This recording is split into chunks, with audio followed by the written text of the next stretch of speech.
that we have combine, not always do the lessons always fit this well together, but combine very nicely to talk about the bread of life and love and how we respond to God. And the question is not only whose we are, but who we are. Now, the question of whose we are is fairly clear in these texts. All of God's people are the beloved. We are God's people. Now, the real question is, who are we? How do we live our life in response to this gift of being God's beloved?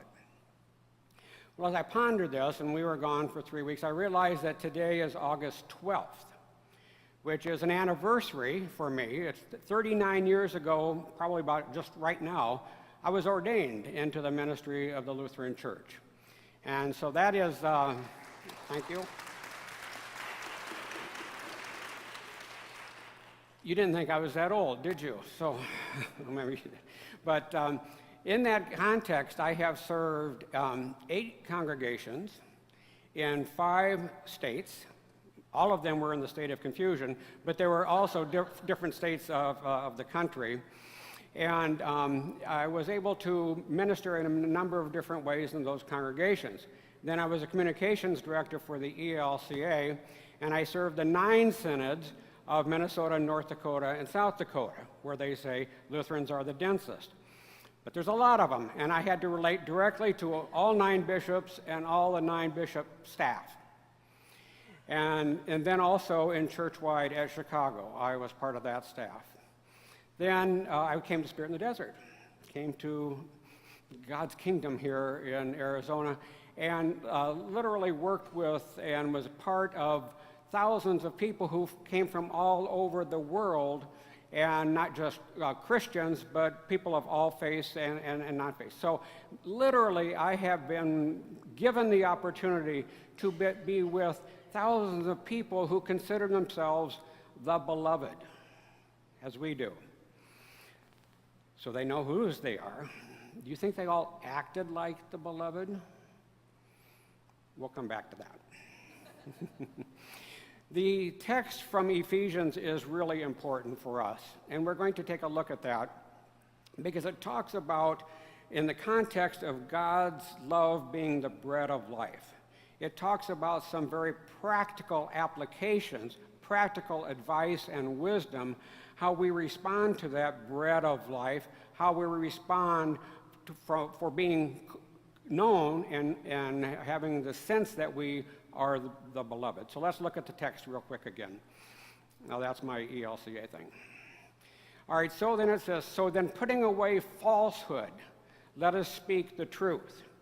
Talking about being positive in our relationships with everybody and speaking the truth. Now it gets back to the 8th commandment that we've talked about a few times of not bearing false witness. When we are angry, now there's a sense here that we're going to get angry. Everybody got angry sometime? Of course we do. But the idea here is to not let it eat you up. Don't let that anger define who you are in the context of being the beloved. That no evil come out of our mouths. And I think of this often, I've told stories about driving on Scottsdale Road. I think of this, it's my attitude that I can control. I can't control everybody else's around me. But if my attitude is positive and is loving, then I can get through life in a much different way. And therefore, be imitators of God. Be beloved children. Be part of this kingdom. Understand that the kingdom of God is for us. The wisdom that comes in these texts, and this is very practical wisdom for us to think about, and the visual for today is to take home with you is the bread of life. These are ingredients, prime ingredients in the bread of life, all this wisdom that comes from Paul.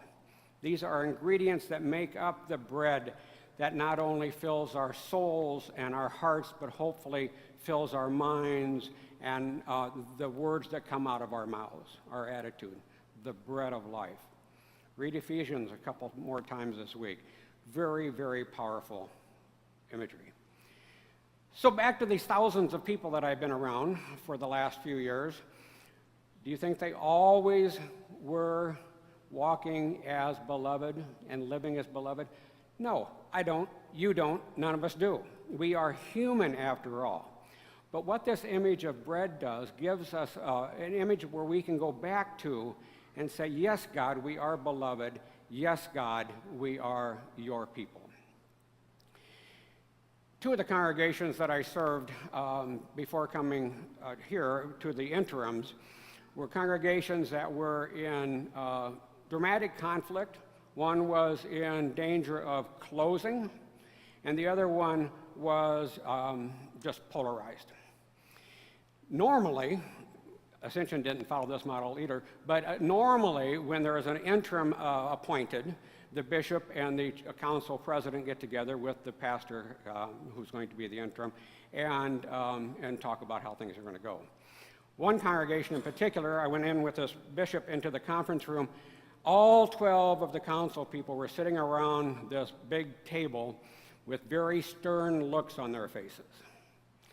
And the bishop did his introductory stuff, and then they started going around. They had prepared questions, went around, each answered a question, and I answered honestly, as I always do, and I could tell in their faces, facial expressions, that I was not giving them the answers they were hoping for. But whatever. They got to the last person, they said, "Can we ask you a few more questions?" And I said, well, from my point of view, this horse has left the barn on this relationship, so just fire away. And so they did. And we did that, and so then, long story short, they actually did hire me. And many of those friends many of those people became friends once we got to know each other as people of God, as people of being beloved. But the tragedy in that whole congregation is that their questions, which were really odd, were mostly socially and politically oriented. Very few questions about faith and how faith is lived out in our lives. It was, what do you believe about this and that and the other thing? And my answers were always wrong. But as we got to know each other, that became okay. But their polarization in that congregation split, eventually after I left, split that congregation. This group of 12 council members who were elected by the congregation were such a negative force that they polarized the congregation. They forgot about the bread of life. They forgot about being the beloved and keeping yourself above the fray. They were the roadblocks. They were not the conduit to love. They were not that, and it was really sad because they were good people. But together, they became this negative energy. So, the bread of life is something that we take with us and that we can use as that force, that positive force. We are living, as you know, in very cantankerous times. There's a lot of negativity, there's a lot of blaming, there's a lot of shaming. We have to be the positive voice. It's easy to get drugged down into that mud, isn't it? And it's easy to get, I've used the illustration before that Donna and I just watch PBS at night so we can get to sleep. You know, you just don't want to be so infused with that negativity that you just think about it all night. We have the opportunity to be that positive voice. Now, when I think of people who are really, really smart and have a lot of good things to say, I think of Albert Einstein. And I love going back to some of his quotes. He's obviously not Christian, but his wisdom transcends any boundaries that we might want to put together. So, one of my favorite quotes, and we have this on our refrigerator door. Great spirits have encountered violent opposition from mediocre minds. Now, he was born back in Germany a long time ago, and there was a lot of trouble then, too. We are living in troubling times.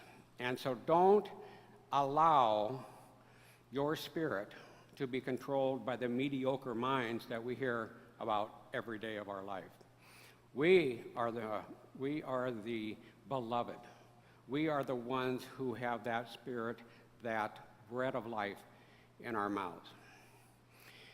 The song that came to mind for the sermon or the hymn of the day is a song that was written in the 60s. Now, most of us remember the 60s, and that was also a tricky time. And I know when I got involved in the church in the 70s, we taught this song often to Sunday school students because it has a great message and it's fun to sing. So we have our trio of Charlie, Dale, and Beth, not exactly Peter, Paul, and Mary, but that's okay, they're better, who are going to come up and lead us in this song.